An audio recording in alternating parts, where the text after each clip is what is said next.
To the Board of Education meeting for Thursday, January 8th, 2026. Can we all please rise for the Pledge of Allegiance and have our student reps lead us?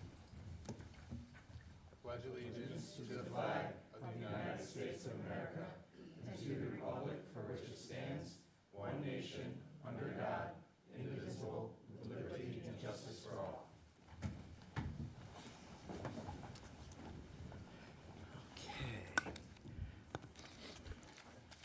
Before we get started, I'd like to ask for a moment of silence for two former members of our district community. David Perlott passed away on December 15th, 2025. Mr. Perlott was hired in September of 1994 as the central office mail courier. In July of 1995, he was hired as a full-time custodian at Daranoski Elementary School. He retired in June of 2023. Also, on January 2nd, 2026, Mr. Stephen Leggett passed away. Mr. Leggett was hired in April of 2024 as a social studies teacher here at Southington High School. That was his second career. He had finished his first career in corporate America, and he felt the draw to come and work with our students to help our students. He retired in February 2024. If we could have a moment of silence for those.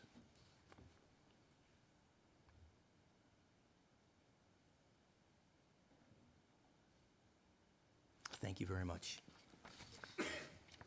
Okay, looking for a motion for approval of minutes from the December 11, 2025 meeting. So second. We have a motion and a second. All in favor? Aye. And I watched the movie. The presentation online. I was not at the meeting, so although I did watch it, I'm going to abstain. Okay, public communications. We'll start with our student representatives. All right, I'll start us off with some updates from the student body. To start, there have been new high-top tables that were added to the side of the cafeteria, and they add new flexible seating options for students that can do work, and there's outlets right on the side so they can have different options to sit with at lunch. In addition, the drama club announced that the spring show will be Mamma Mia. There's been strong excitement for it and a lot of interest among people. Additionally, midterm exams will start next Friday, and different this year, they will count as 10% of the grade compared to last year's 5%. So it's a little bit of an increase and more weighting on that and more impact for students. Additionally, on Wednesday during our BCAP session, members of the class of 2025 came back to speak during their winter break to the current seniors and share some experiences and stories from their first semester of college. And it was a very valuable opportunity for the seniors to learn about what's to come next year. Additionally, for the district, Mrs. Yadzuk, a second grade teacher at Flanders, won the VFW State Teacher of the Year, and she'll be honored at a luncheon this Sunday at the AquaTurf. Additionally, JFK collected winter items and toiletries for the Agap House collection drive. Also, in December, the CCMC PJ Day for Kids was held, and students were able to wear pajamas to school with a small donation, and JFK raised over $1,300. Additionally, for the district, JFK and JAD play this year in Frozen. The production will be staged during March and April, and DePaulo basketball has started for the year. JAD hosted an appreciation breakfast for Southington's first responders, police officers, firefighters, and EMT workers, so they were very appreciative of the gesture. On to Southington's athletic programs, especially at the high school. Boys co-op ice hockey is undefeated with a 5-0 record, and they are currently leading their division. Girls basketball, 5-2, positioned near the top of the CCC division standings. Boys basketball, 3-2 above. They're off to a very good start this season. They've played some tough opponents, and it's impressive that they're at 3-2 for the season. Boys swimming and gymnastics, they are 1-0, undefeated in early competition. Indoor track, they have found success at recent meets with several athletes, including Chimdi Ogwagu, a senior at Southington High, breaking school records and qualifying for the conference championships.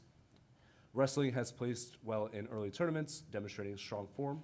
And wrestling will host its first duels this coming weekend. The cheer team will compete in their first competition this Saturday in Watertown. And again, as we change this year, a reminder that all home games in the West Gym are live streamed and available for viewing on the NFIT HS network. One more thing.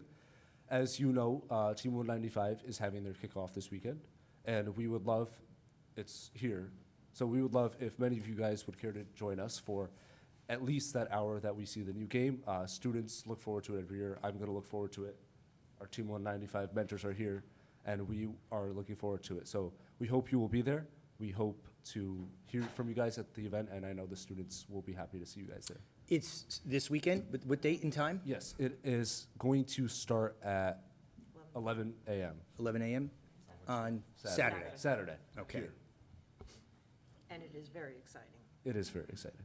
I think they announced the game right at noon, correct? Right at noon. Yeah, so if you got here around 11:30, it's a good chance to, the energy in the room is palpable. The kids are super excited. It's usually a chance for you guys to say something to the parents, the kids, the mentors, the volunteers and everything, and it's usually an exciting time. And we all love hearing from you. Mr. Bedance's been there, Ms. Clark. We look forward to hearing you from. And then it makes for a long day once you Exactly. kick off. We're not done until 10 p.m. That would be all for tonight. Thank you. All right, thank you. Is there any questions for our students?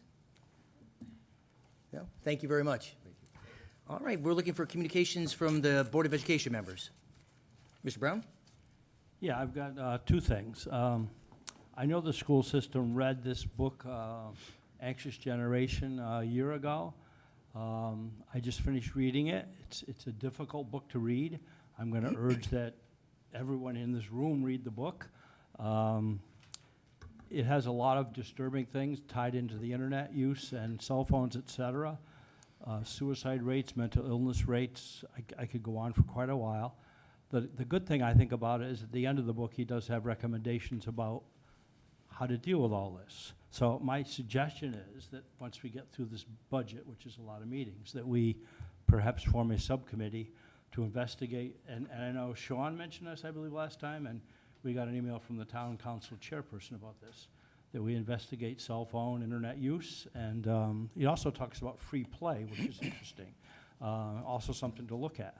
And that we involve parents and other people with this, and we do due diligence on the subject. It's stark when you read the book, it really is. So that's my first thing. My second one is really brief. I was contacted by a parent. There's an online workshop on dyslexia. It's not by the school system, but I mentioned I would try to attend it. I don't have a lot of details. I just got the email or the message today. If you're interested in it, it's online, and if you don't attend, you can actually get a copy of it afterwards and watch the video. I'm going to try to do that. I'm going to be out of state at the date. If you're interested, send me a message. I can give you the details. One last real quick thing on the first subject. I teach a class at the library. It's not through the school system. It's through the library. And the subject this January 15th at 5 o'clock is the Anxious Generation book. If you're interested, I know they had community discussions, Mr. Bedance mentioned a couple years ago, but I think it's something we really need to pay attention to. We're here to educate kids and to help kids, and there's a lot of problems out there that we can solve, but we have to have a concerted effort to do it, so I'm all set. Thank you. Yep. Anybody else? No? All right, I have a couple things I'd like to bring up. The first thing is, at our first meeting, I did not have these, but these are the Town of Southington pins that are given to elected officials. And we have our two newest elected officials here on the dais that I'd like to present to Mrs. Anastasio. Your pins, congratulations. Thank you very much. I'm a hugger, so. And Ms. Canuso, congratulations to both of you. Congratulations. Wear them with pride. Well, All right. Second of all, a couple Fridays ago, 2, 3, the Friday after the last Board of Education meeting, the position for the Director of Pupil Services was posted. The posting is a 30-day posting, which means it's going to be completed next week, comes down next week, and the process of interviewing is going to start at that point. What what I'd like to do, there's a normal process that had been followed over the years for interviewing. For this particular role, I'd like to do things a little bit different. There's 3 rounds of interviews. The first round is with parents for this particular role, parents and certified staff. The second round is with building administrators and coordinators. And the third round is going to be with central office and paraeducators who have a big involvement with this particular role. So there'll be 3 rounds. The fourth round, the finalists are brought to the full Board of Education for that final round of interview and final selection. But for this particular position, what I'd like to do is for round 1, round 2, and round 3, have 3 Board of Education members in each of those rounds. So 3 board members in round 1, 3 board members in round 2, 3 board members in round 3, 9 board members in the final round. So this is going to begin after the process of the posting coming down and the evaluation of the people that have applied. But just wanted the community to know that this is going to be a little bit different this time. Mr. Medancy, you have anything you want to add to that? Okay, excellent. Second of all, I know in the past we've had a program where the Adopt a School board members would adopt a school. I'd like to start that again. I thought that was a good program where board members would adopt a school, would go to the parent organization meetings, be there as a conduit to the board to be able to get information, get requests, bring it back to the Board of Education, have communications that way. So what I'm going to do is I'm going to ask Lisa to send out a note, not that Lisa, Lisa at the board, Mrs. Rizzo, to send out a communication tomorrow to all of us to see which, maybe pick a first choice, second choice, third choice, and then we'll be able to start that process quickly, be able to adopt a school again. I'm looking forward to that. And lastly, I did mention, I was not at the last board meeting, but in watching the board meeting, I saw that the curriculum and instruction report from Mr. Brown it wasn't able to be presented. So I'd like to ask Mr. Brown, if you're prepared, I'd like to see if you would present as part of board communications right now. It's a little bit different, but it is a board communication issue. I'd like to see if you would be willing to do your report now. Sure. I'll try to make this as short as possible. Thanks. Because it's a lengthy report. We had a number of presentations. The first one was the PE curriculum, presented a K-5 health curriculum revision, which aligned with the national and state standards, and are presented via the Coordinated Approach to Child Health, something called CATCH. It's from kindergarten. Students learn about 5 senses and the importance of brushing and flossing their teeth, to 5th graders setting goals for healthy lifestyles, nutrition, exercise, sleep, etc. There is no cost for this and no new staff. It's simply bringing our curriculum up to date. Second one was a revised 6th grade science curriculum for both middle schools. I'll skip some of the details, but it creates an initial class consensus model and develops a driving question board, which are continuously revisited as lessons unfold. The final assessment for each unit forces the students to use knowledge gained through the lesson experience and apply it to a novel challenge, demonstrating true comprehension. There's no new cost and only minimal consumables which would have to be paid for. Third one is a textbook request from the high school social studies department to AP courses, the human geography class and the government and politics. These must have textbooks used from an approved list, which the ones they're recommending are. The cost is $11,268 for the AP Human Geography, and the AP Government Politics is $11,264. These are electronics. It's basically a license, and it gives them 6 years access to it. The next one was a art course, a new pottery proposal, advanced pottery. We currently have no opportunities beyond Pottery 1. The course features advanced hand building techniques, and I don't know what some of these things mean. Extensive wheel throwing. I'm envisioning a Greek Olympic event. I'm sorry. Slip casting, slump molds, and I'd be glad to hear some explanations for these if you wish. Over 3 years. Now, there is a cost. They're requesting new pottery wheels. The ones that we have now I believe were purchased when the new wing of the high school was built in 1988. They will need to buy new wheels. They're proposing one each year for the next 3 years, I believe, at a cost of $1,800. There's no new staffing required. The next one is a proposed SHS emergency technician course, EMT. There is a shortage in this area, and this is an opportunity. It's probably going to be taught through, I believe, Hunter Ambulance. They're the ones who came to us with this, and there is perhaps Perkins grant money that could be used to pay for some of that. The next one is a proposed archery unit in the high school. We used to have archery and up until 2016, and then it was gotten rid of as an outdoor activity because of wind and other kinds of things. This new proposal is for an indoor course, and I'm going to talk more about this when we get to the actual motions. And the last one was in Ag Sci. It was several new courses, 4 new courses. Advanced equine science, advanced livestock science, veterinary technology, and advanced wildlife. They're not new courses, but they're new costs, but there is no new staff. That's what I meant to say.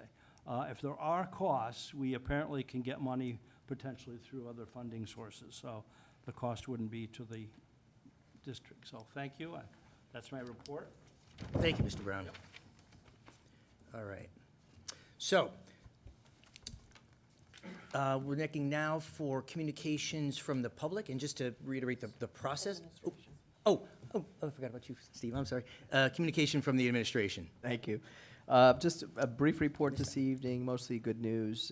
One, just around the holidays, people are in the spirit of giving, and we received a donation from a resident in the community for $1,500 to help pay down the unpaid meal balance debt, so very much appreciated.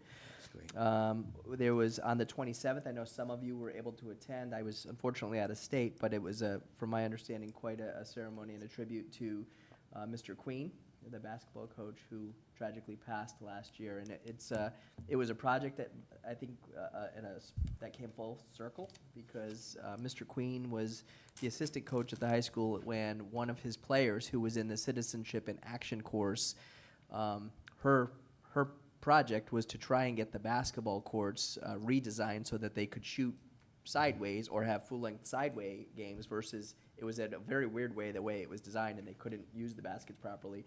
The lines weren't aligned with where the new baskets would be, and then the floor was, well due for refinishing. And so he said to her prior to his passing, I'm going to help you with this project. I'm going to show you what you need to do to get everything done.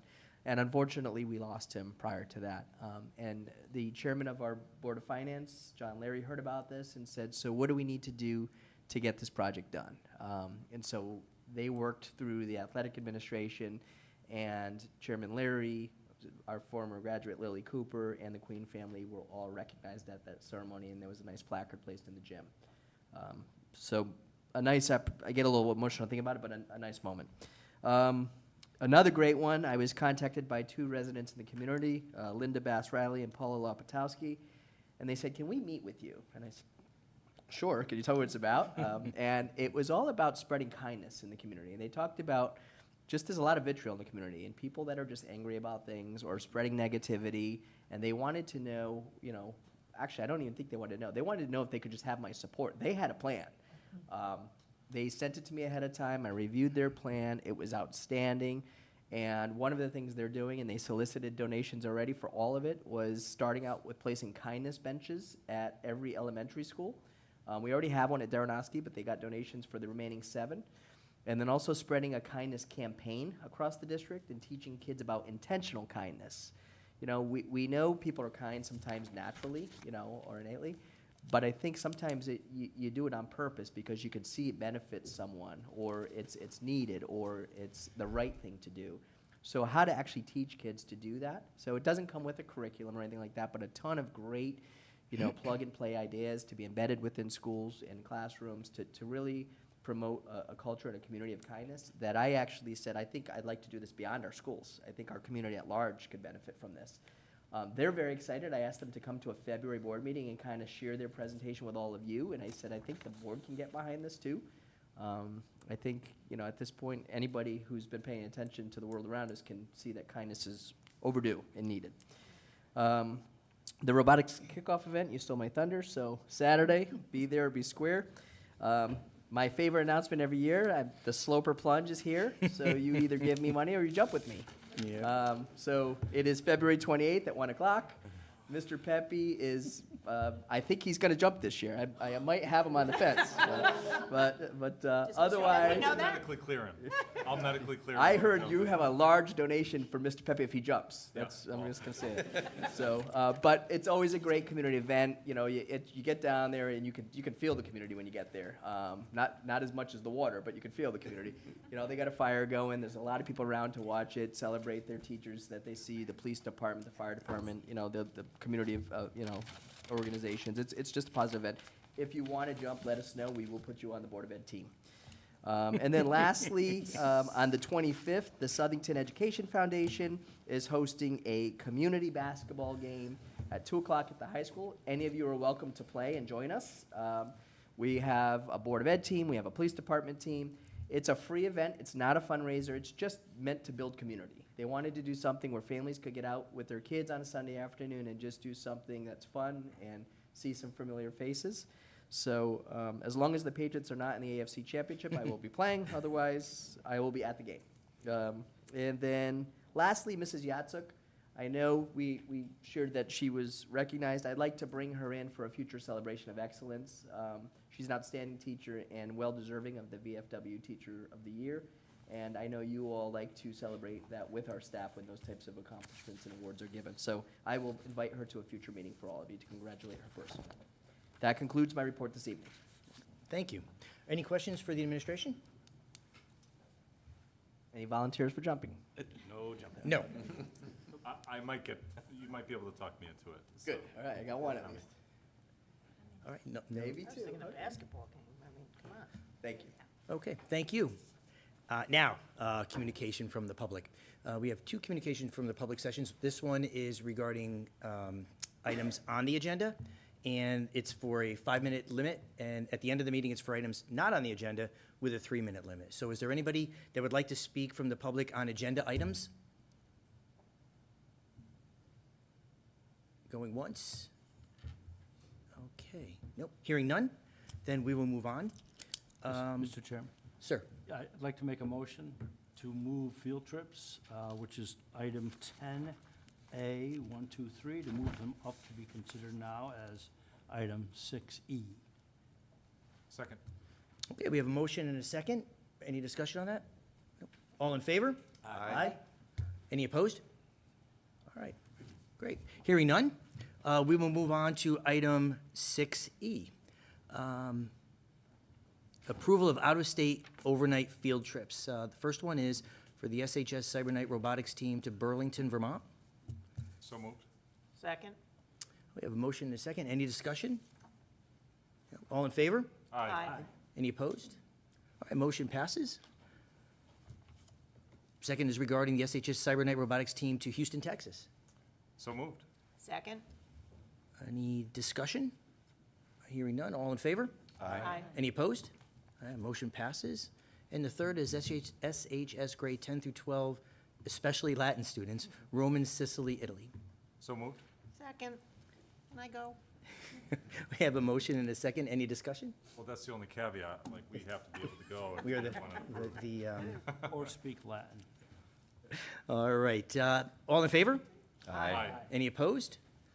Motion passes. It's very good, good opportunities for our students. Okay.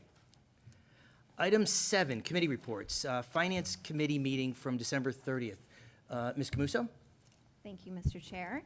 The Finance Subcommittee met on December 30th. It was a pre-New Year's Eve party. And the minutes are in your board packet. I'm hoping everyone had an opportunity to review those minutes. The meeting covered 3 main topics. First, the committee reviewed RFP, Request for Proposal 2026-002, for the construction of a new agricultural science barn facility at Pleasant Street. This is adjacent to DePaulo Middle School. This barn will serve as a key resource for the Southington High School Agri-Science program. And the RFP was publicly advertised and resulted in 2 vendor submissions, J.A. Rosa Construction LLC and Acorn Builders. J.A. Rosa Construction LLC was identified as the lowest bidder with a base bid of $717,425, and the recommended award amount is $803,990, which includes several key additions, such as paving, an enhanced roofing warranty, a fire alarm system, a partial concrete slab installation, and a performance bond. Important to note is that the administration requested a price adjustment from the vendor to include only 1 concrete pour under a single wing rather than both. This was to better align with the project needs and also cost efficiency. This resulted in a decrease of $4,440 from the original proposed amount of $808,430. And as a reminder, this project is fully funded by the Connecticut Agricultural Science Technology Education Grant Program, ASTE, and is not funded by the Board of Education operating budget. Construction is proposed to begin in January and conclude by August 2026, pending weather considerations. The committee's recommendation reflects both cost effectiveness and the vendor's relevant experience in school and barn construction. The second item that was reviewed in committee was the food service financial update, which shows that following a return to pre-COVID national school lunch program reimbursement rates, meal counts have decreased by 7,798 meals for lunch and 5,230 for breakfast through November 2025. This was anticipated as more students now pay for meals. Student negative meal debt totaled $10,492 through November 30th, 2025, and the district is actively communicating with families to collect these funds, and I was happy to hear your news, Mr. Medancy. That's wonderful, so thank you to that donor. And as a reminder, food services is a self-sustaining program and is not part of the BOE operating budget, but this program is financially consistent compared to last year, and we plan to continuously keep an eye on its progress throughout the year. And finally, Mrs. Mallett provided a general review of BOE finances for the fiscal year 25-26 operating budget. First, it was communicated that the state has released their anticipated reimbursement rates to districts for the Special Education Excess Cost Reimbursement Grant based on the December 1st filing. Based on the state of Connecticut's anticipated reimbursement rate of 70.3%, the district is projected to receive $3.3 million of excess cost reimbursements, and the first payment is expected in late February. Next, in September, the district was notified of an award of Title I funds, and these funds are being used to fund hourly tutors at the Title I schools. Additional items reviewed include that all salaries, benefits, and taxes have been encumbered in the system, that the district continues to monitor fluctuations in electricity expenditures as well as spending in general, and inform the Finance Committee about their consideration of placing a soft freeze on non-curriculum and supply purchases, which is consistent with prior years. That concludes my report, and following up on the topic related to the barn, I'd like to make a motion. So I move to award RFP 2026-002 to J.A. Rosa Construction LLC of Wolcott, Connecticut in the amount of $803,990 as presented by the Finance Committee. Second. All right, we have a motion and a second. Is there any discussion? Mr. Carson? Yeah, I just have a question specific to the funding of that barn construction. Obviously, we're using the Connecticut ASTE grant. Is there a dollar cap award on that grant, or is it an open cost project? No, we can only spend what we have, but with that said, we've been accruing the funds to make sure we're able to cover the expenses over a period of years, which is how we're actually able to fund the purchase and the resurrection of the barn. So that's one of the reasons to go to the RFP. If we don't have the funding that we need to do the project, obviously we can't move it forward. So we know we have what we need right now based on, the barn's already been purchased, so based on those grant dollars that we had, and then the remaining grant dollars that we have against the RFP that we're awarding tonight. Okay, and so we're not potentially leaving anything on the table? Correct. Okay, perfect. Thank you. Any other questions? I had two, one specifically to the barn. So is there gonna be utilization and almost like a merging of at least like the parking lot aspect of the property to minimize, like, I guess, another entrance and, or is that gonna be more like, we're just worried about awarding the contract and then we'll? Yeah, the way the design is right now, it does have its own entrance. Okay. Part of it is because you need to have the fencing around it because of some of the livestock involved in the proximity to the school. Right. But the other piece around that is, I think that it will be a mixed-use property at some point because we have talked about the concept of community gardens and folks from the Calendar House getting access to it and Gotcha. walking paths and things like that around the property. Okay. And then my second question, more for food service. So can we hold that until, we've got a motion and a second on the table, and then we'll do Oh, that one Sorry. right afterwards? Yep. Okay. Thank you. Anything else on the motion about the barn? Just a quick question. So about the 800,000, that's there already? Yes. Okay, very good. Thank you. Okay. All in favor? Aye. Any opposed? All right, the motion passes. Thank you. Are there any other questions on the Finance Committee? Mr. Bashevsky? So, the only other question I had was, and, Ms. Mellett, maybe you could also help. How in the black are we with our current year for food service? Like, again, it's self-sustaining and everything else. Into the past couple of years, we've been in the red. Right, well, we have operations only through the end of November were reported. And one of the items that we were speaking of is that the à la carte items and the meal counts usually increase in the springtime. So this is in line with our pre-COVID meal counts. We're still ahead of where we were before COVID happened. And as many of you are familiar, the funding programs that were provided by the National School Lunch Program provided free meals, so the meal counts during those few years were much higher than we had been in the past. The level that we're at now is higher than we were pre-COVID. So we're not overly concerned about anything. We're obviously monitoring, looking at the, just the sales and operations. So we're just gonna continue to maintain where we are. And we don't have concerns at this time. Good? All right, any other questions? All right, hearing none. Thank you, Mrs. Camuso, for your report. Next on the agenda is the superintendent's report, the personnel report. Move that the board approves the personnel report as submitted by the HR department. Second? All right, motion and a second. Is there any discussion? Could I just say, there's an amazing group of people who are retiring this year. I am happy for them, sad for our district. They are gonna be a tough act to follow, just saying. Okay. I second that. All right, all in favor? Aye. Opposed? All right, motion passes. Old business, town government communication. Mr. Medancy, do you have anything? Nothing new. No, nor do I. Okay. Next, we have a series of policies that are on for the second read. Mrs. Anastasio? Yes, move to approve policy 51317, restorative practices response as presented by Policy and Personnel Committee. Second?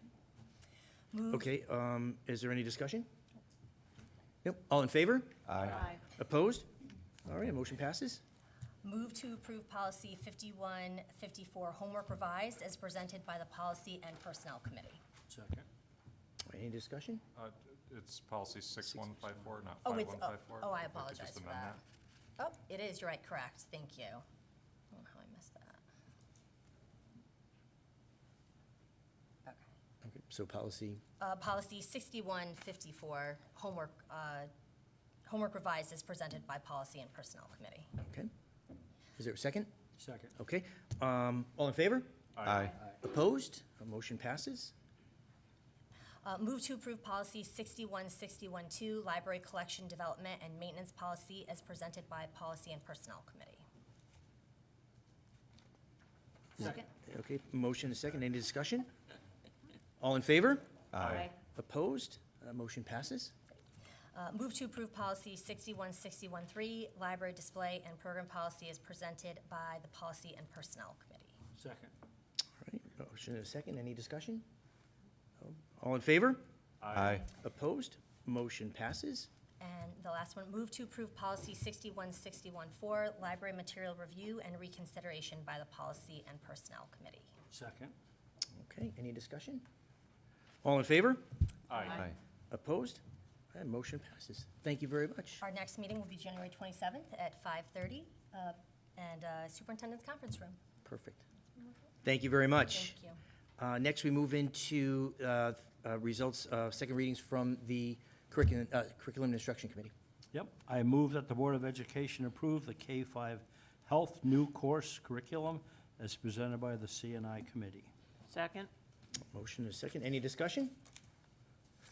I would Mrs. just Gibbs. like to say that I love this. I know you probably are not surprised by that, but this is, you know, I would take this if I could.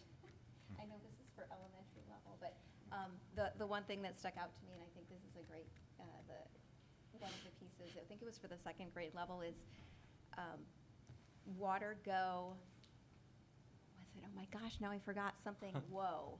Sugar Whoa, maybe, something? Sugar Whoa. Was it sugar? Yeah. Yeah. Love it. I'm gonna start using that with my students. Water go, sugar no. So I'm sorry. Okay. I thought this was They were all very, yeah. All right. All in favor? Aye. Opposed? Motion passes. I move that the Board of Education approve the grade 6 science new course curriculum as presented by the CNI Committee. Second? Any discussion? All in favor? Aye. Any opposed? And motion passes. I move that the Board of Education approve the SHS AP Human Geography textbook adoption replacement as presented by the Curriculum and Instruction Committee. Second? Any discussion? All in favor? Aye. Opposed? Motion passes. I move the Board of Education approve the SHS AP Government and Politics textbook adoption replacement as presented by the CNI Committee. Second? All right, any discussion? Can I just say, it's nice to see replacing in a timely fashion, unlike when I went to school and the dinosaurs were walking the earth and, and things had not been replaced. So this is very timely. And Lincoln was president. No, the dinosaurs are walking. And we still provide Dinosaurs are walking. textbooks. Raptor good ate my thing. homework, yeah. All right. All in favor? Aye. Opposed? All right, motion passes. I move the Board of Education approve the SHS Advanced Pottery new course proposal as presented by the Curriculum and Instruction Committee. Second? Any discussion? All in favor? Aye. Aye. Opposed? Motion passes. I move that the Board of Education approve the SHS Emergency Medical Technician new course proposal as presented by the Curriculum and Instruction Committee. Second. I'll let you second. No, that's Now, fine. you Give it can- to you Mrs. can- Hey, I But was an EMT. I definitely want to be part of this discussion. Okay. We have a motion and a second. Is there any discussion? There is. I just want to say how excited I am that yet again, our district is stepping up, really recognizing healthcare and services. You know, student reps, any students that are interested in nursing programs, PA programs, doctor program, you need patient contact hours. This is just another testament of providing a service for, again, like for our community, but also, you know, again, students that could actually make somewhat of a living wage while also getting those patient contact hours to, again, check the box for when they do essentially put in for their college education. So this is great. I'm really proud of this. And certainly, again, like I really do think that we have to get the word out, get people excited about it. I think, you know, that's important. If I may, I don't know how procedure works, but when Mr. Royan told me about this class, I would have taken it myself if I was a junior, so, and you're completely right. I am going to college. I tried to get the patient hours that I could. And Bradley was kind enough to let me volunteer in some scenarios, but this would have been a great addition to my resume, so. Wonderful. This is awesome. Awesome. Just another example of the kind of opportunities we offer in Southington. Yeah, can I just comment also? I know sometimes we hear about how our schools rank, and there's all these different ways of ranking schools by test scores and all kinds of, some of us don't think most valid ways of ranking schools. But the thing I don't think people take into consideration is the wide range of what we offer. Our school, our high school offers such a wide range of courses for people. I don't know that there's a school in the state of Connecticut that offers so many different opportunities, so, anyway.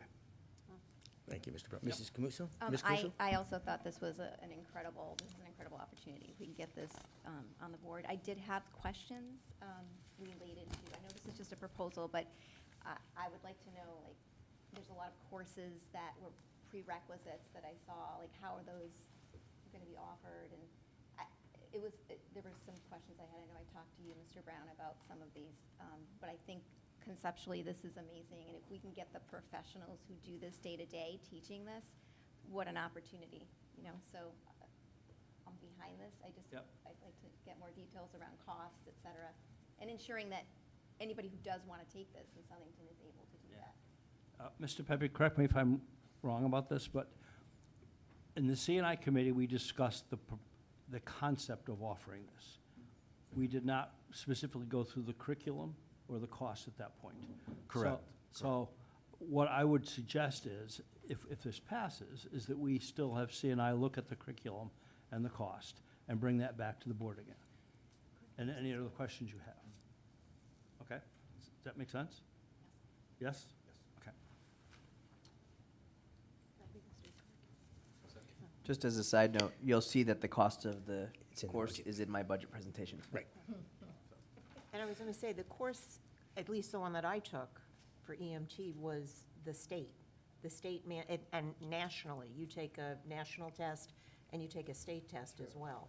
So it's all, It's all pretty prescribed. yeah, it's prescribed. Thank you, I couldn't find the word. So it is prescribed. It's not something that you can say, ooh, we don't like this portion. Right. It's a package, so to speak. Honestly, it would probably be to answer some of the questions, and then probably a formality about the tech, you're right, the curriculum is not something we're gonna change. It's not something that we can change. Right, Yeah. exactly. It's a certification. Oh, Yeah, Getting. yeah. But also just, you know, like, when is it being held? 'Cause I think I read in there that it was there was a night time. I think more clarity around these types, like, Because some of, you have to do time in the hospital. Go back Usually they to- have you do that time, well, at least, again, when I did it, we had to do it at night. Yeah, and you have your ride time, and it's usually nighttime that they have yeah, you do it. that makes So, sense. All right, so we have a motion and a second. All in favor? Aye. Any opposed? And motion passes. Mr. Brown? At the next one, I'm gonna make a suggestion. This is the archery course. It's not a course, it's a unit at the high school.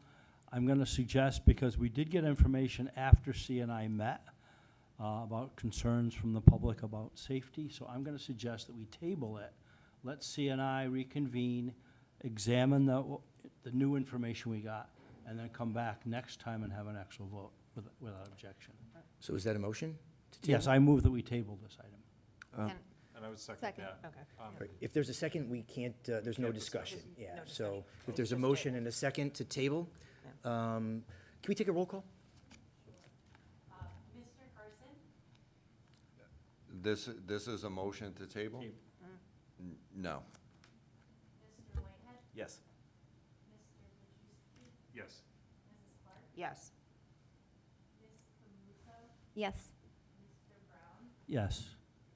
Mrs. Don Anastasio? Yes. And Mr. O'Shannell? Yes, motion passes, the table passes. So we will be convening that committee again, hopefully before the next board meeting, and then Okay. report back, and then have a vote on it. Okay? Right. And the last one I believe I have is move the Board of Education approve the SHS Agricultural Science Course Change Proposal, Proposal 1, Advanced Equine Science, as presented by the Curriculum and Instruction Committee. Second? A motion, second, any discussion? All in favor? Aye. Opposed? Motion passes. I move the Board of Education approve the SHS Agricultural Science Course Change Proposal, Proposal number 2, Advanced Livestock Science, as presented by the Curriculum and Instruction Committee. Second? Any discussion? I want to take these courses. All in favor? Aye. Opposed? Motion passes. And I move that the Board of Education approve the SHS Agricultural Science Course Change Proposal Number 3, Veterinary Technology, as presented by the Curriculum and Instruction Committee. Second? Any discussion? All in favor? Aye. Any opposed? Motion passes. And I move that the Board of Education approve the SHS Agricultural Science Course Change Proposal Number 4, Advanced Wildlife, as presented by the Curriculum and Instruction Committee. Second? Any discussion? All in favor? Aye. Any opposed? Motion passes. Thank you very much, Mr. Brown. I think just the number of motions, the amount of work that the Policy and Personnel Committee, the amount of work that the Curriculum and Instruction Committee, the Finance Committee did, it just shows the commitment to the community and to continue to advance our education system here in Southington. So thank you all that serve on these committees. It's the work that's done behind the scenes that actually makes the board move forward. So thank you all. Next on the agenda, new business. We moved the field trips up. So next on the agenda is the first read of the proposed 2026-2027 school calendar. Mr. Medancy has included the draft calendar in here. I know you're going to send out some communications to the community to get some feedback, some input, but I'd like to do one thing if I could and put our student reps on the spot, because I know you were involved in a group, actually you brought it up in terms of the types of and the amount of holidays that are involved in the district. You were involved in a committee, working committee with Mr. Arroyan and some other students at the school. So I hate to put you on the spot, but I'm going to. Can you give us some feedback on the work that you guys did and where you landed? Absolutely. So it started out as we brought it up to you as the board to get some days off, as we slowly realized with a bunch of students from different diverse cultures and different religions, that simply was not feasible. There are much too many holidays that we would have to observe. How would you differentiate which one is more important, what demographics would show? So that seemed to be much too challenging, especially because what line do you draw to actually provide them the holiday, and what religions do you deem as important in our town? So after talking to a couple of Muslim students, a couple of Jewish students, and our teacher who is Roman Catholic, we came up with the proposal that the language inside the board policy currently should be changed to not exclude tests, major projects, or field trips on those specific holidays, but rather let the teacher coordinate with the student as appropriate accommodations, I believe was the term. So from students, me, Ethan, and Archie, I know if we are missing a day, we would rather miss a test, an 88-minute test, quiz, whatnot, because we wouldn't have to make up an 88-minute lesson plan. Especially when we move to block scheduling, we see the teacher maybe twice, maybe thrice a week, depending on if it's a full week. And that was something that we thought that it would be much more appropriate to make a test up at a different time. So now teachers are able to make appropriate accommodations depending on what the student likes, depending on what the teacher feels is best for the student. So now that language has been rid of that test, major projects, and field trips to what the student and teacher believes is appropriate. Okay. Thank you. And this is a great example of why you guys are here, right? You're representing the students in the community, going out and doing the research, doing the work, and bringing it back to us. So first, I want to thank the committee for the work that you did, because it's not easy doing that kind of work, and coming back with that. And the block scheduling education time versus testing time, it's easy to make up a test. It's hard to make up a block of education time. So this is something I think will be referred back over into the policy committee to look at. So thank you very much. Thank Mr. Arroyan. Thank you for putting that committee together. Thank you and your fellow students for serving on it. So this is a first read tonight. We usually don't have comment, but I wanted to get your input on the record for us to hear that you did that work for us. So thank you. May I just ask a quick question? Were you surprised with how many other things are involved with that? We were, I think I speak for the three of us, that Yeah.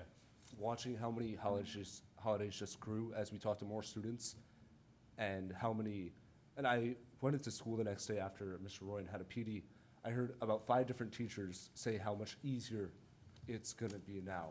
So I was surprised to hear about how many tests we can't have in September, how block scheduling has made it virtually impossible to schedule a test, and if you can, you're gonna have kids miss it. So I wanted to mention this, but thank you to the board for listening to us and hearing us out and making this this change in the future. That's great. And don't stop here. If there's other things that you feel that need to change, if better food should be offered, not to get off topic, but, again, like, don't stop here. Like, this is what you're here for. This is the interaction. We want you guys to help us.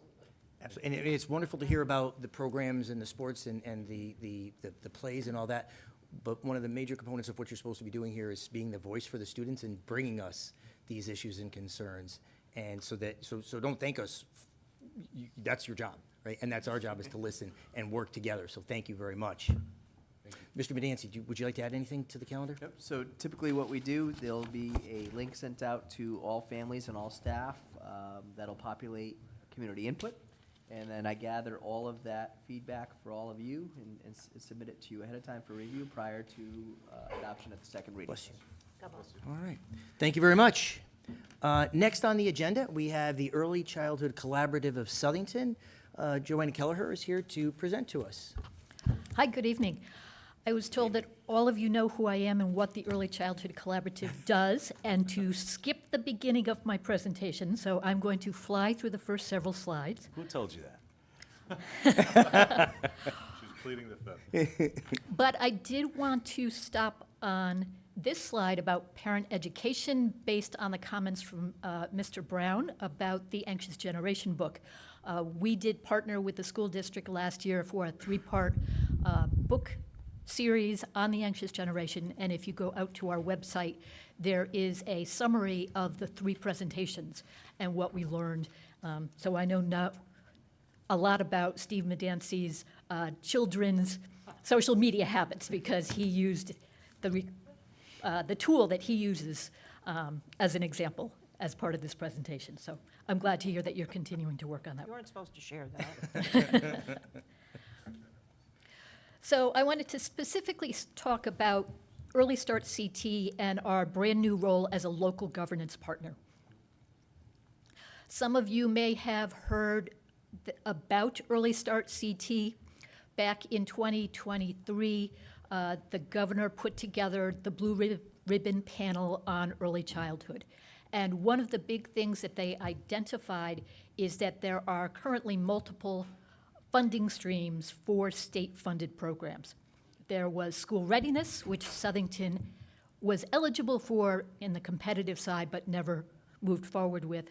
There are child day care contracts, and that's currently the Margaret Griffin Center here in Southington. There's State Head Start. It was a mess because a program could be in 2 or 3 of these programs. The reporting was different, the tracking was different, and so the recommendation was to move it into one state-funded stream, which is now called Early Start CT. The other big recommendation coming out of the Blue Ribbon Panel is the creation of a local governance partner, which ensures that families and local community representation is communicated back to the Office of Early Childhood, and that the needs of the local families are met. And so as of July of 2025, the Early Childhood Collaborative of Southington has a contract with the state of Connecticut through their intermediary, Shine Early Learning, to be the local governance partner for our community. One of the big parts about the Early Start Connecticut expansion is a mixed delivery system. Early on in the process, there was a lot of talk about universal pre-K. And there was a lot of concern that universal pre-K meant that the school districts would be doing all pre-K. That is not the direction they are going. Mixed delivery meaning public schools, child care centers, of which there are 12, almost 13 here in town, group child care homes, and family child care providers. We have almost 20 here in Southington. As time goes on, there will be more and more state-funded slots. And so you as a board will need to be making some decisions about if you're going to apply for those slots and what kind of programs you're going to offer. The expectation is by 2032, there will be 20,000 new state-funded slots in the state of Connecticut. That's big. You may have heard about the Early Care Endowment, which was passed last spring. The state legislature put over $300 million into this endowment, and the expectation is that every year they will put more money in. It made the news, free childcare for families making up to $100,000 a year and up to 7% of your annual income if you make more than that. The caveat is it's only at a state-funded program. So here in Southington, we currently have 45 state-funded slots at the Margaret Griffin Center. When you look at, there were 450 babies born last year, probably over 2,500 kids age pre-kindergarten, and a 27% free and reduced lunch rate in this town. The numbers don't work. There is nowhere close to enough state-funded programs and slots here in town. We'll get there. The other new thing is there will be a new parent portal that this Office of Early Childhood is developing. And their expectation is that all providers, state-funded, public schools, and private providers will do their registration through this new portal. It will be a one point of entry to make it easy for, I'm looking at faces. I learned that at a meeting this afternoon. To make it easy for families to do that work. It will also be a way to collect data about how many openings there are and what the need for care and for preschool is. So that first phase will be rolled out July of 26, second phase July of 27. So I will be back to all of you as we learn more about that. The goal is to have children and families at the center, providers, local governance partners supporting them, local governance partner intermediary, which for us is the Community Foundation of Greater New Britain, who holds our contract, and these are the system goals. And so the local governance partner is going to be responsible for doing data-informed decision-making. We will be connecting the OEC with the local communities. And there will be feedback loops to make sure that what is needed in our community is communicated to them, and we will be advocating to bring more money into our community. We're charged with 4 different categories of work. Family engagement, a lot of that we've been doing for almost 20 years. Support and monitoring of any Early Start funded programs. That is a new role for us, and we are learning how to do that. Community engagement, if you've seen me out and about at the farmers market and the library, you know that is already happening. And then reporting with the OEC is new for us. And so as part of our role as local governance partners, we have 2 parent ambassadors. They will continue to work out in the community. Family-centered programming like the Anxious Generation, that will continue. We will be forming a new community table. I'll get to that in a minute. With the providers, we'll have to visit them, if they're state-funded, at least twice a year to ensure quality and compliance. We will be getting additional funding to do quality enhancement for all providers in town. And so we will, of course, invite the preschool programs here in Southington to those training classes. And then we're charged with developing what's called a community table. These are stakeholders who are interested in early childhood issues. This is in the state legislation. There's a list of particular types of people we need to get involved, including elected and appointed officials, the homelessness liaison, providers, and parents. We'll need to do a local needs assessment, and the Office of Early Childhood is going to be providing us with guidance on what type of data should be in there, but there will be a big narrative piece. We don't know yet if it will be surveys or focus groups or some combination, but that will be coming. And then we'll need to put together a community plan, looking at trends, gaps, and then putting together collaborative steps of how we can all work to support the youngest children in our community. So some upcoming dates.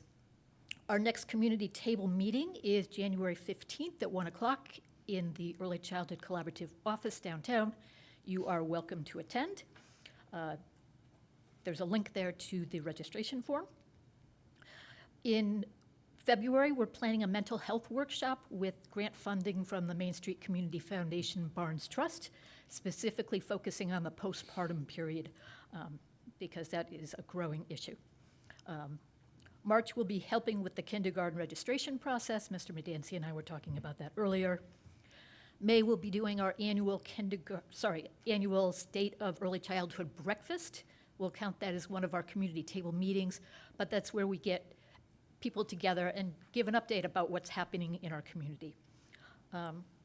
Spring is when our local needs assessment needs to happen, and we will be looking for your input and your assistance in reaching out to families who may be in the district who have younger children. The community plan will need to be done over the summer, and then in the fall of 2026 will be a competitive statewide request for proposal process for state-funded Early Start Connecticut slots. It will be a combination of year-round and school year, part-time, full-time, and so as a board, you're going to need to decide whether or not Southington is going to apply for any of these slots, whether you're going to take the existing preschool program and make it an extended day program, because I know that's one of the things the Office of Early Childhood is looking into, or if you want to hold off for another cycle or two. Realistically, in talking with former Commissioner Beth Bai from the Office of Early Childhood, she said that communities such as Southington probably will not get funding in year one, but as the endowment grows over time, by year 3, 4, or 5, she expects that however many slots there's interest in should be funded. So you don't need to make any decisions this evening. So I could talk a lot more about this. In the meantime, I invite you and the public. Ways you can support the ECCS is to volunteer and become part of our community table, become part of our board. We have a governance board. I've got 2 of my board members here tonight. Help us with the community needs assessment when that happens in the spring. Make sure that families with young children are aware of our resources. Make a donation. We get no funding from the town or from the Board of Ed. We're all grant funded or private donations. And participate in our events. And so there's my contact info. I would love to talk more about any of these, and I think I'm pretty close to 10 minutes. So, Thank you very much, Mrs. Keller. Any You know, questions? Yes. This is a lot of work. This is a lot of hard work, but nothing that's of any great value is easy, right? Yep. So thank you for all that you're doing for our community, the numbers, keeping track of those numbers, keeping track of the slots, and the work that you do for our kids and our families is invaluable. And we thank you very much for that. Thank you. May I ask Sure, a yeah. quick question? Thank you very much, Mrs. Keller. This is an excellent presentation. I know, again, I always get leery when the state talks about saving money and then being able to pay endowments that they're kind of promising for down the road. I would imagine in this line of work, what on average at this point does it cost for a young student like pre-K program if they're requiring full-time daycare? And what would the actual number be that the state's proposing that they'd actually pay for?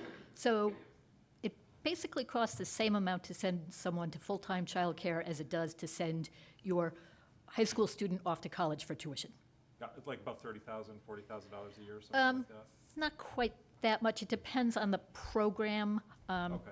And one of the things that they want to do with this early care endowment is to increase the reimbursement rates, because traditionally they have been very low and they work to increase them. So I can get you some exact numbers if that would be helpful. I don't want to No, that pull would be numbers great, off. because I figured that this is something that we probably, I mean, honestly, I would assume that there's a lot of daycares that don't even want to participate in the program because of the poor reimbursement.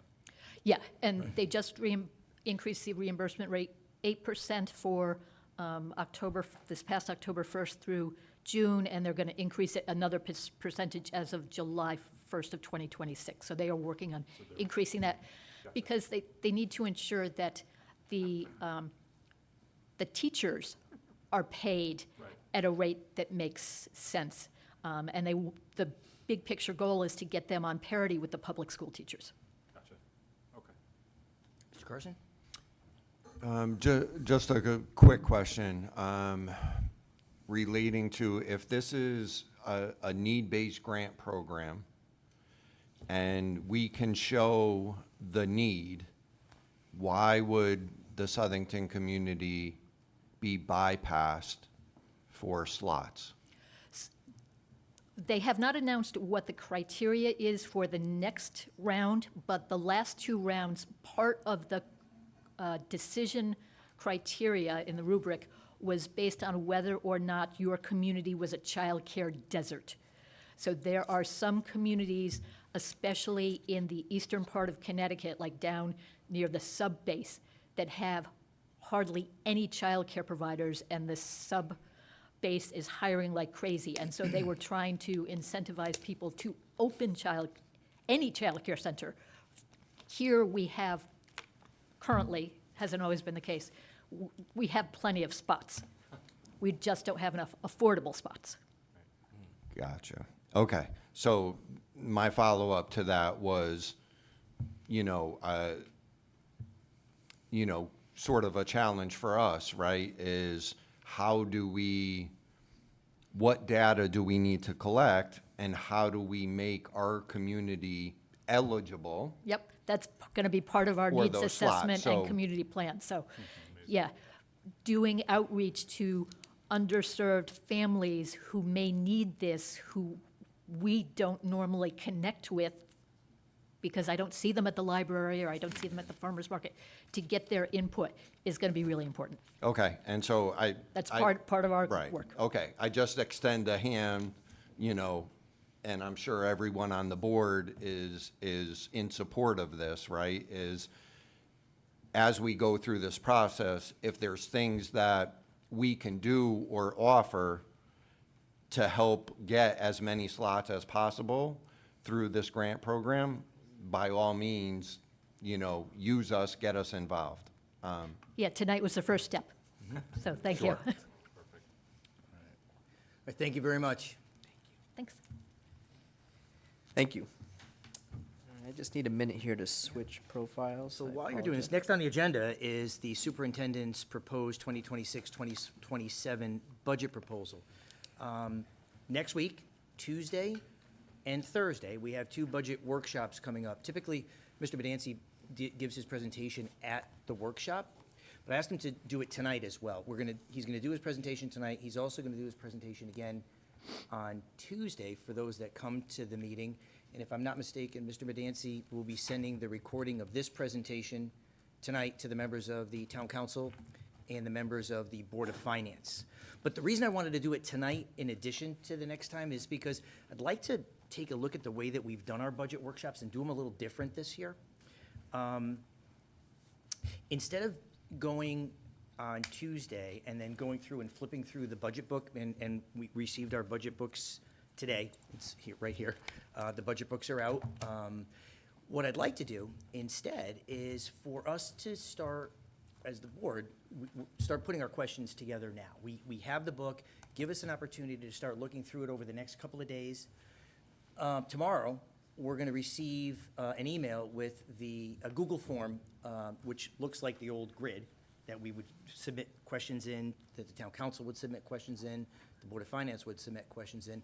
But that'll give us an opportunity to start going through the entire budget and submit our questions to the administration so that they have some time to prepare. Instead of hitting them with a question on Tuesday, page by page, line item by line item, we'll do our homework in advance, give you an opportunity to see the questions that we as a board have, and give you guys a chance, both Mrs. Mellett, Mr. Medancy, Mr. Pepe, and all the team, Mr. Finkel, and all the teams that are doing this within the organization, to have answers for us prepared So we're gonna do it different. We're not gonna do the page turn.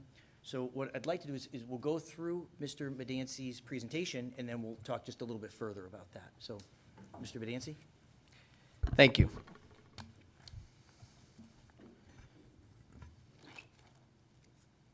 Do you ever always get that feeling that you're on a cliffhanger with technology, hoping it comes through?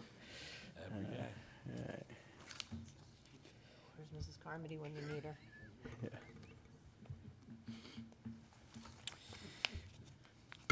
Good evening, members of the Board of Education. With a strong sense of responsibility and collaboration, I present the proposed budget for the upcoming fiscal year. This $130 million, $299,074 budget reflects a 2.89% increase. A major driver of this increase, 6.89. What did I say? 2.9. Oh, wow. Everybody would have been clapping already. Sorry, I wish I could pull that off. A 6.89% increase. A major driver of this increase is contractual obligations for our employees' salaries and benefits. These commitments were made to our employees as part of well-earned settlements reached through good faith bargaining. With that said, a further challenge of this budget is balancing the financial realities of the current economy with our unwavering dedication to providing a first-class education for our students.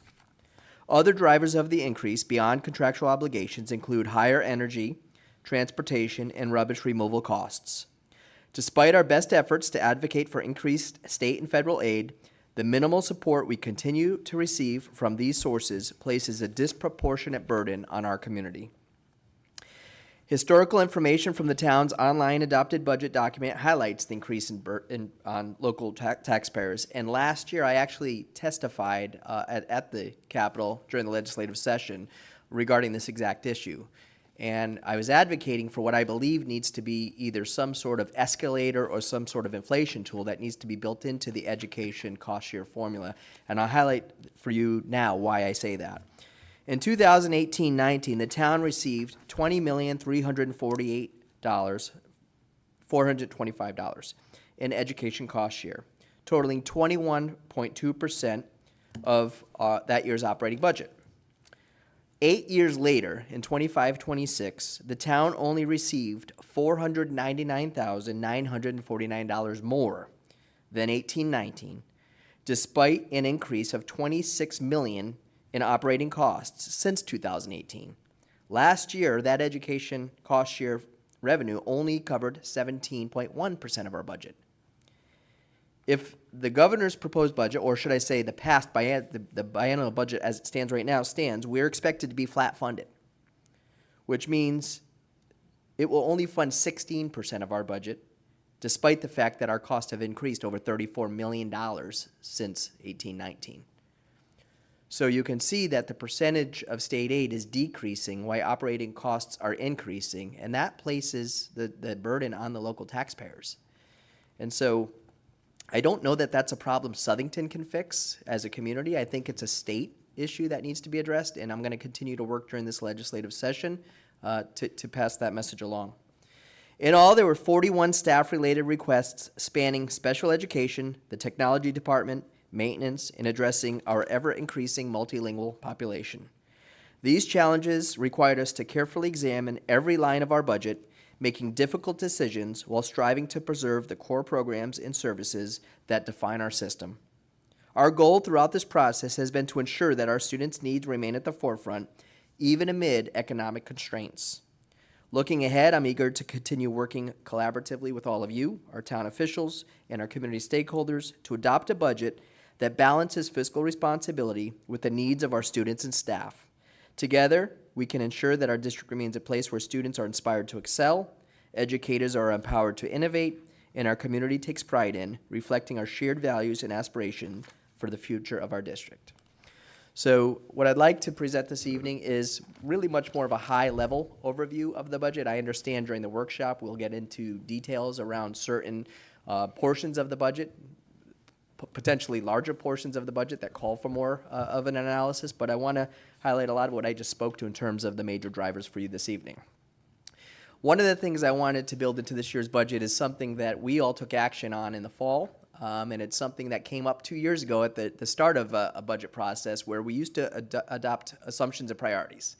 And we kind of said, you know, we do this, but it's more of an exercise that we don't ever really go back to those assumptions and priorities through the budget process. And so how do we chart a course going forward that keeps those assumptions and priorities at the forefront intentionally? So we embarked on a process where we ultimately adopted a strategic plan. And one of the portions of that strategic plan is the budget. So a lot of what you'll see in this budget is really closely associated with priorities in the strategic plan, whether it's the social emotional well-being of our students, whether it's maintenance of our facilities, or whether it's improvements to teaching and learning, just like offering new courses. And so I hope that you can see some of that baked into tonight's presentation and this budget. Historically, what I always try to do is provide some context. I think everybody needs to understand where we stand as a community historically relative to budgets. I think we need to think about the fiscal environment that we're in. I think everyone's pretty aware right now in terms of the fiscal environment they're in. We need to communicate factors sometimes that are not always in our control. So a simple example is Title I. As we talked about last year in the budget, 5 years ago we used to get over $500,000 in our budget. Last year we actually budgeted zero for Title I because we weren't sure that we'd be receiving any, given the decreases in federal aid we've been receiving year over year. And once I present the budget to you, my goal is to answer any questions that you have through the workshop process, you know, thus earning any support and commitment I can get from all of you as we advocate together for the students, moving past the Board of Education phase, working with the Board of Finance and the Town Council. Structurally, I always do it the way I can. I like to highlight a little bit about who we are as a district, provide that context, share a little bit about how we come to these numbers, and then give you the information that you need. We know going back to 2017, we engaged in a community process where we adopted our vision of a graduate. That still holds true today when we design our curriculum, when we consider course proposals. We try to see, do these courses provide opportunities to our students that align with the 21st century skills that we believe are essential? But we also provide, working backwards, not just through the high school, but through our middle school and elementary school curriculum, to have our students engage in these 21st century skills throughout the curriculum. Because as we always say, students don't graduate from Southington High School. They graduate from the Southington Public Schools. It starts very early on. And so that's kind of a North Star for us that we always look back at when we're starting to develop our priorities. Everybody knows what we have for facilities. I just want to highlight our enrollment remains over 6,000, one of the top 10 largest districts in the state. A little bit about our demographics. Some of this has been presented to you at past board meetings, but wanted to highlight it because I think sometimes when you see some of the increased need, it justifies some of the rationale behind the requests. The multilingual population continues to increase year over year, as you can see here. The percentage of students, and Mrs. Kelleher touched upon it tonight this evening, eligible for free reduced keeps climbing year over year. The percentage of students with disabilities is climbing year over year. But the one thing I can highlight is actually this past year was the highest level of achievement we've seen as a district relative to our performance index, which is the 12 indicators that the state uses to measure growth across all of the subgroups in the community. With that said, this is something that a lot of people don't like when I share it because nobody's really sure how these numbers are arrived at. But what I say to everyone who has that argument, those numbers are arrived at, whatever they are, the same way for every community. So as much as you may not like what the number says, it's arrived at in a consistent way. And it's a pretty convoluted formula that has to do with your ANGLIC, which is community wealth factors. It has to do with census data. It has to do with poverty rates.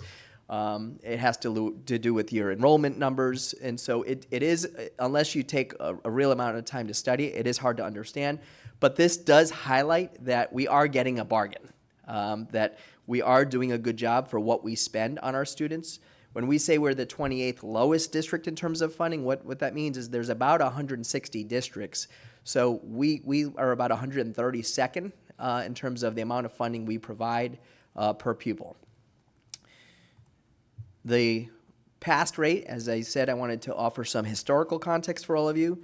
These are the adopted increases we've had and the impact on mill rate. I just want to highlight the 1.36. That's a number that's a little different because if you recall, there's a new formula used to come to a mill rate because the car tax formula is separate from the residential property tax, and so they come at it a different way. So depending on what formula you're using and what it looks like, that's why that number may look different to all of you. But that is, we used the town's budget to pull those numbers for you. Our process, just for members of the public that are here this evening, tonight obviously just is a kickoff to the budget season. We have workshops next Tuesday and Thursday of next week where we kind of do a deeper dive into some of the areas of the budget.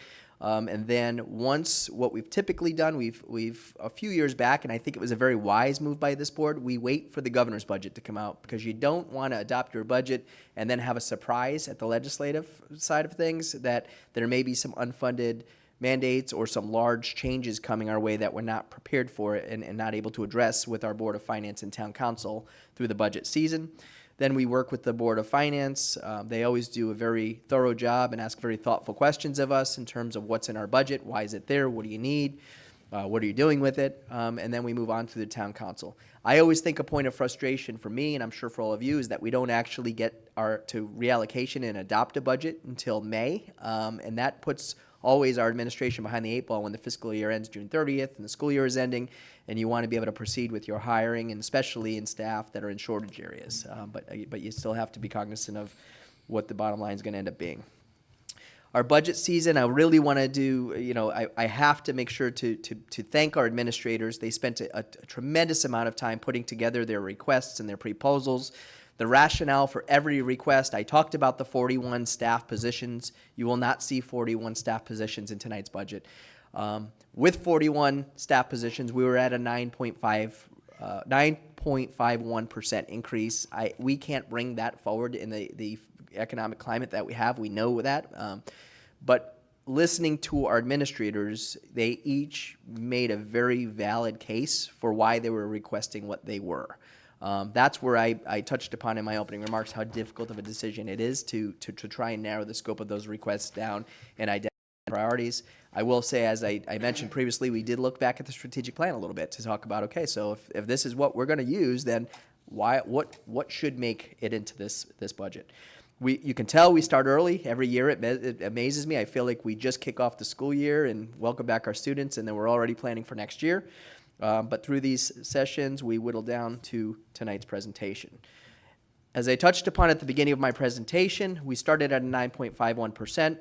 I really want to be very transparent with our budget. So as I did last year, that was the first time I did it last year, but I think a lot of people, and I think this board even said they appreciated, you can see the decisions right in front of you that were made to get to the number we're at. There's no secrets. It's not like I started with a number and I ended at a number and it was all just, some sort of arbitrary decision. You can see the difficult decisions and some of the strategic decisions that are made to reduce the budget. That is in front of you. And that's where we landed at the 6.89%. Eliminating 37 new staff requests is a hard thing to do. And to let those administrators know, thank you, but I'm sorry, this year we can't do it. The other piece of our budget that I'm rather proud of is we are going to be able to essentially fund almost all major projects and equipment if you do support our recommendations in this area. This pulls those major projects and special equipment out of the operating budget entirely.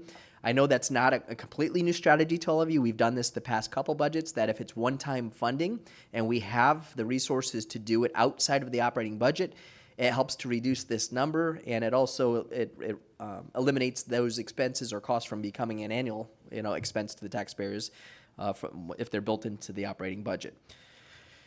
The budget summary. This is not new for anyone. In any district I've been in, this is common. Roughly 80% of any school district budget is related to salaries and benefits. As my mentor, Mrs. Smith, once said to me, we're in the people business, and so to educate the little people, it takes the big people. We don't make widgets. We don't make products. We can't cut departments. We can't choose our clientele. So it takes the people that we have to make the organization function the way it does. As you see there, the third major driver is the purchase services. That's an area that I touched upon in the remarks that you're all familiar with. When we had to award the rubbish contract, it exceeded what we had budgeted for, but that was the times when we went out for bids. The transportation contract, you were all, those of you who were on the board last year, very involved in the bid process for that and the awarding of the bid, and we were aware of the increases that were coming. And I think another source of frustration for us is while we can control energy costs, some of the delivery costs associated with the energy, you're seeing that everywhere in your own homes, are passed on to everybody, not just homes. And so we try our hardest to estimate to the best of our ability based on the information we have when we take those numbers into account. Some of the other changes that you'll see is that, and this was intentional, the increase to the extended school year. There are more students that we are bringing in for extended school year. This is not students that we're talking for summer school or credit recovery. These are students that we're talking about that are being recommended for extended school year to continue servicing IEPs and students with special needs. And so this is an area that we feel is important to fund appropriately so we can staff it appropriately for our students. We've, every year, since Jennifer and I, Mrs. Millett, have been doing the budget, we've had 4 students that sit in what we call Nexus funding. That's not a guaranteed funding source year over year. We essentially are billing Hartford and other, if there's ag-sci students involved, back for special education services that we may be providing for their students. And that's not a number that's guaranteed year over year. And in fact, it's actually reduced drastically since we first utilized this strategy several years back, year over year, to the point that it's never healthy to have an a necessity of a staff member in an account that's not guaranteed to be funded. So we each year try to pull them into the operating budget. And then substitute teachers, that continues to be an area we have to increase. You've all been part of the unaffiliated conversations with me year over year. We have to increase substitute teacher rates, because there's a shortage of substitute teachers, but even more than that, with minimum wage being just about $17 an hour right now, people are choosing strategically to find jobs that are not substitute teaching. I can't imagine why, because our kids are at their finest when they can have fun with the subs sometimes. But we appreciate the subs we have, but the bottom line is there's a labor demand everywhere right now, and people don't have to come in. Very often in the past, they would use these positions as a holdover to substitute teach, or as in between careers, or my own 2 daughters are subbing every day right now as they're home from college. But it's not something that's a guarantee, so you have to incentivize it a little bit to make sure we get the coverage that's needed. New personnel. You'll see here that out of the 37, we are requesting a social worker, a special education teacher, a TESOL teacher, that's for our multilingual population, and an elementary teacher for class sizes. I know this board really values class sizes probably as one of your highest priorities, so we try to be very adherent to the guidelines for class sizes that are recommended. And if we are rolling forward class sizes based on current enrollment, when we project to need another section at a school in order to maintain the class sizes of that grade level cohort, then we request the teacher. So that's why that's there in front of you. We've talked about our pathways, and I think this is twofold. The fact that we have a 0.7 business teacher right now is a miracle, because business teachers are almost impossible to find right now. So to get a 1.0 would be important, because we're less likely to have the consistent turnover that we get, because they can go get full-time versus our 0.7. But also we really want to continue to expand upon our pathways. And so if we don't have the right staffing needed, it's hard to add the appropriate courses and expand upon those pathways. So it is something that enrollment has shown that if we staff it, the students will take the courses. I know this board looked at the problem of practice years back about how many students were being sent to study halls because they couldn't get seats in courses that they were selecting. And so as we're able to continue to staff appropriately, they can get those seats. Another reason for this, some of you may remember a few years back, our graduation credit requirement by the state increased. So therefore we had to offer more courses, which meant we had to add more staff. And that's what I'll call an unfunded mandate. There's an example there that when students have to earn 5 more credits and you have 2,000 students, that doesn't happen without staff, because who's going to teach the classes that extra classes they're going to need to take? So this is something incrementally I think you've seen us try to add to the high school a little bit each year so that kids can get the courses they want and that we can fulfill the sections needed for the graduation requirements. The assistant high school girls golf coach, it's a new program. It started out wonderfully last year. I know there was a ton of interest amongst the student body at the high school, and they really enjoyed it. we almost never want to have a sport where there's only one coach, just in case there's an emergency. God forbid a coach needs to travel with a student, who's being transported, who's staying back with the team, and extra supervision never hurts for the safety of all students. And then the high school counseling office, part of the work we're looking to do, expanding upon the pathways, and you are all seeing it in curriculum and instruction, the continued expansion of ECE, dual enrollment, APE courses, the alignment, the partnerships with all the universities.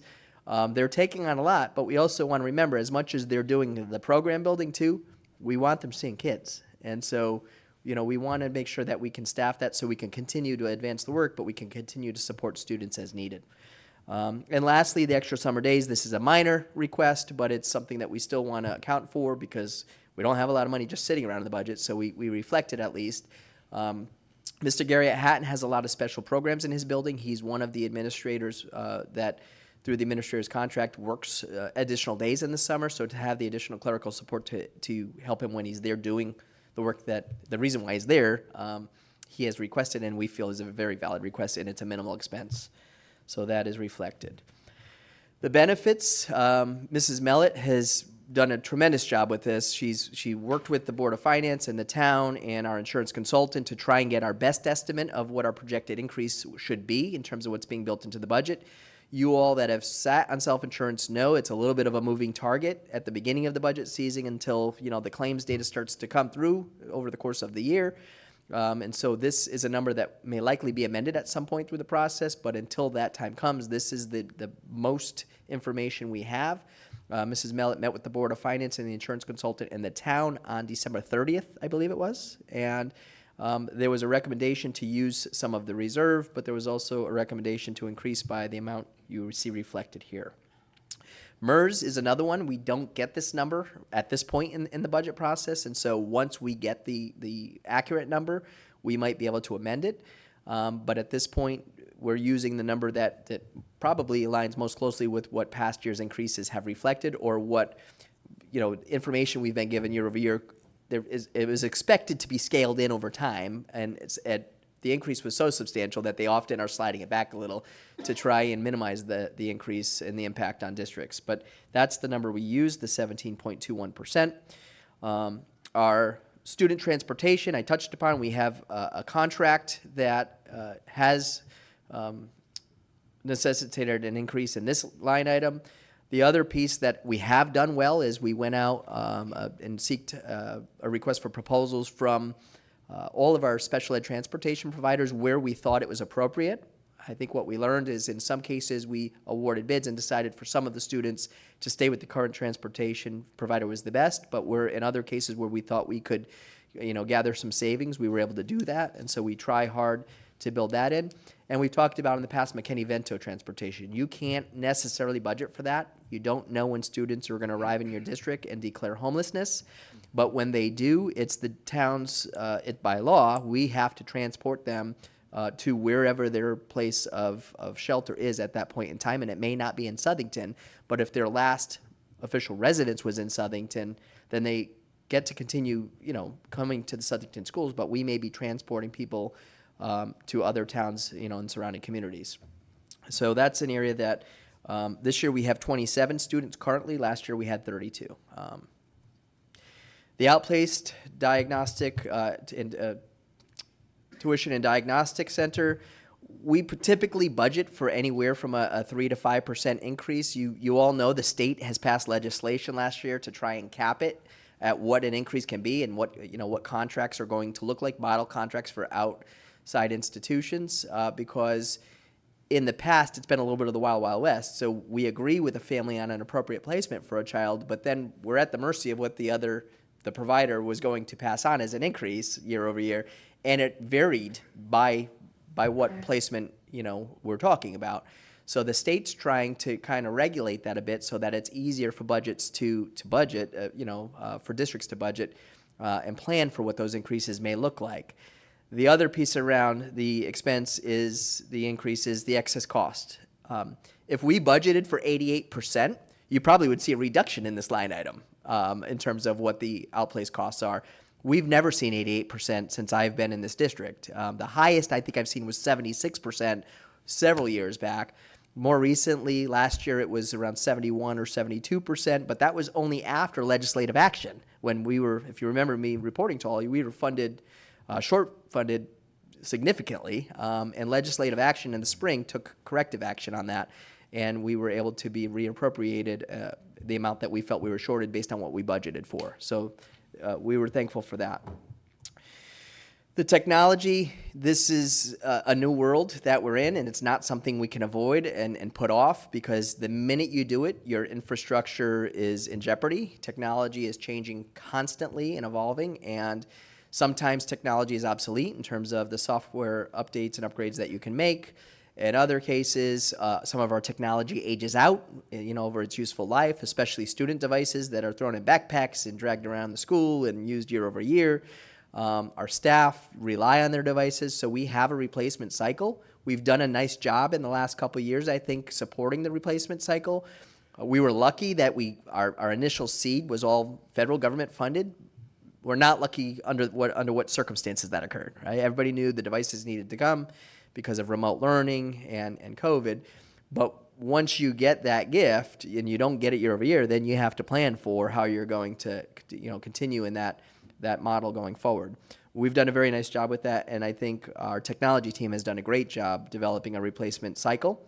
You can see that cycle here, and I know you may have questions about technology and kind of more information about what that looks like and how some of this is playing out in real time, even this year, and so we certainly can answer any questions you have around that. We're a big district, so these are not small numbers, and that's one of the challenges associated with this budget. As I spoke to already with the Title I funding, this is not a guarantee for us in any given year. We budgeted $0 last year. We were lucky to get $238,000. We used the money that we usually use grant funding for to fund our tutors that are in our districts providing Tier 2 services for students or supporting students with extra help. And then the one-time funding, this is something that the town has been a tremendous partner with in the Board of Finance over the past several years. This is not in the operating budget, but these are what I would consider large expenses that we can't avoid. They're all mandated by law. But the town has done a tremendous job each year saying, we can cash fund those because they're one-time expenses. They do. Some of these come up year over year. I know you'll know that the PCB monitoring, Mr. Romano has at least got this building now to be on a biannual inspection piece, but the middle schools are still on annual. We haven't got through that piece yet. And the air quality, the HVAC assessments, that legislation is comprehensive because they want, you have to have an engineered plans, if you will, done in order to comply with the inspection requirements of that plan. It's very expensive per school. They do give you 5 years to get it done, but when you have 12 schools, it's still expensive annually. And then the important dates, and this is as much for the community as anything. I've always said this, we're one community. Everybody here wants the same thing for our students, and we want to do what's best, but we also want to do what we feel we can do within the parameters that we have to function with. Community input is a crucial part of the budget process, to hear what people have to say and what they support or what they feel, what they value as they live in our community. So coming to these meetings when there are public comment opportunities, we don't do public comment at the workshops, but the public hearings around the budget we do. And so that whether it's the Board of Finance public hearing or the Town Council public hearing, and even through the budget process, the January Board of Education meeting, people can come to public comment and speak on the budget now that they've seen it.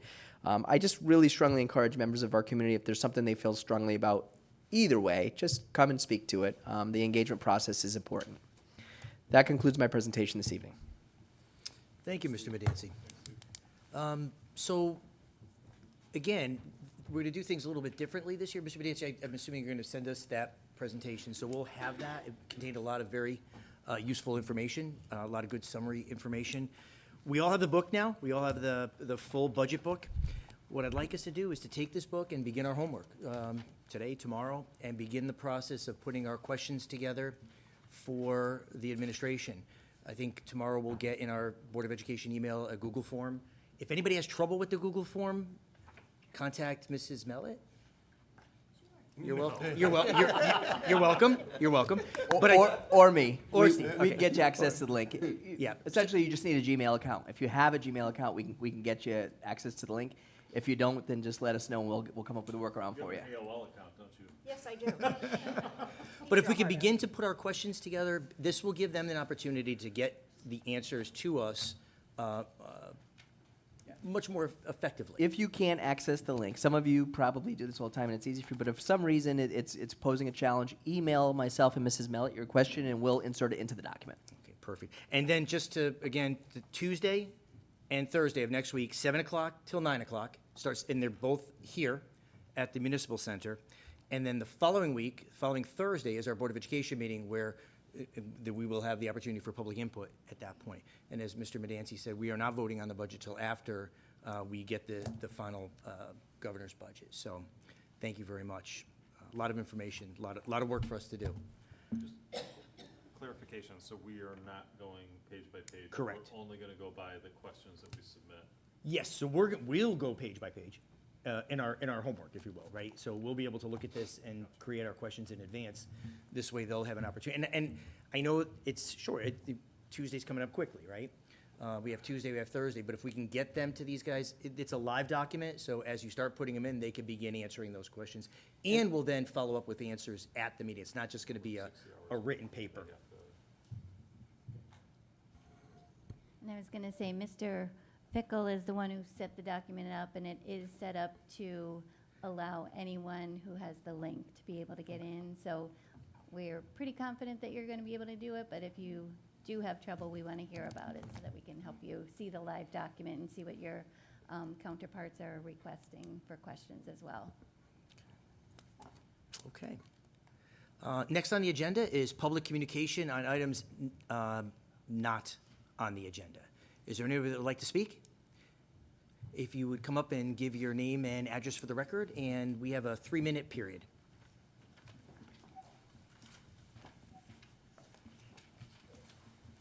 Hi, Susan Zabahansky, 28 Working Street.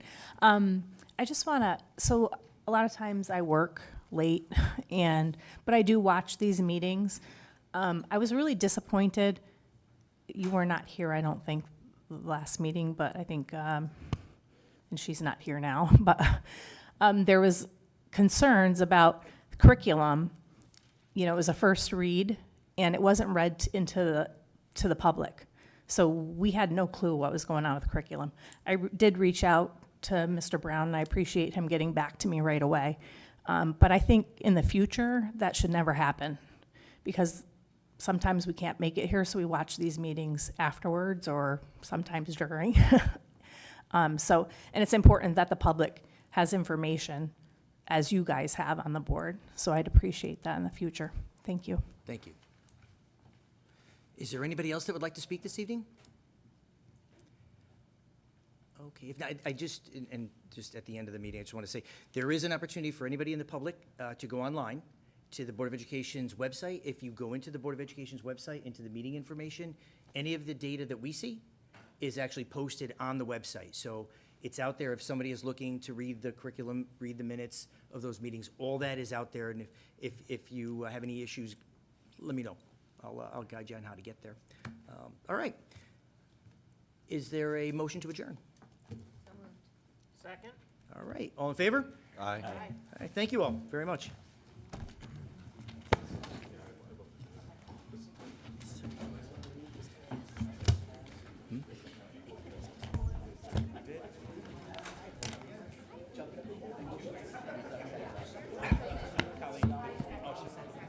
Introduce myself to Mr. Cusano. Okay.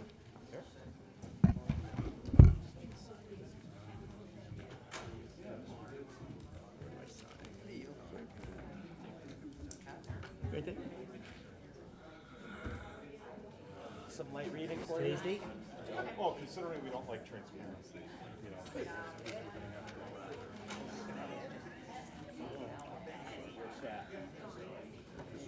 You're welcome. Yeah. It'll be good. I think the community and just the placement of it and the vision of it, people are going to be really excited to see that. And then watching what they're actually doing with it. Thanks, Kyle. Have a good night.